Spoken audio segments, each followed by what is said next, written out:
So this is the kids beanbag chair from MAXYOYO.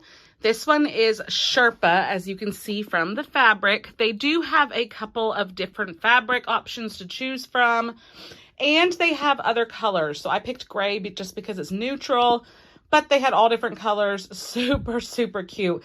This thing comes shrink wrapped in a little box. I was kind of confused when I first got it because I was like, how did it fit in there? It is very shrink wrapped. But as soon as you cut it open, it starts to inflate. And then it does take a couple hours to like inflate fully. So I would not recommend sitting in it or anything until it's ready.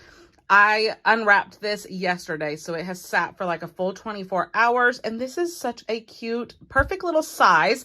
A couple things I want to show you. On each side, there are pockets. That's adorable. So your kids can put like a water cup in there. You could put a remote in there.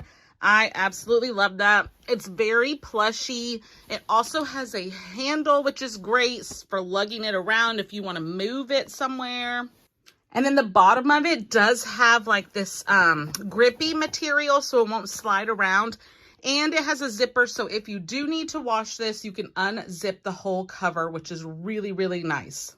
So this is my 5-year-old sitting in it, so you can see how it is like the perfect size for her. Ellie, is it comfy? Yeah. It's super comfy, super soft. She can lounge. She can sit a couple different ways in it. She likes doing it this way. And it is just so comfy and cozy for reading. It's the perfect chair for a little reading nook. Or my son will sit in it when he's playing video games. Or when they're watching their iPads, they like to sit in it. So it is just perfect. And the kids love it. And it is just the most comfy, cozy little chair for kids. Right, Ellie?